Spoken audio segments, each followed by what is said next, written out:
Digital থেকে smart হওয়ার পথে দেশ, কিন্তু আন্তর্জাতিক বাণিজ্য প্রক্রিয়া ডিজিটালাইজেশন নিশ্চিত করা যায়নি এখনো।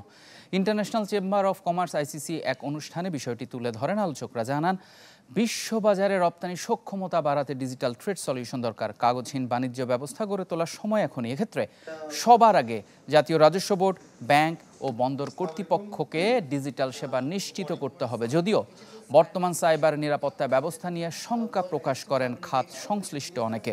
অনুষ্ঠানে অর্থ প্রতিমন্ত্রী বলেন, ডিজিটাল সেবা নিশ্চিতে নতুন অর্থ বছরের বাজেটে নেওয়া হয়েছে বেশ কিছু পদক্ষেপ।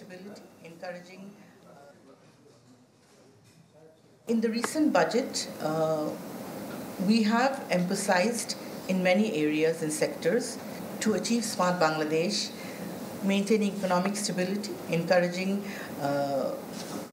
scientific research and innovation, providing support. নগদের কাছে সব গ্রাহকই প্রিয়, তাই তো সারা দেশে ক্যাশ আউট চার্জ সবচেয়ে কম।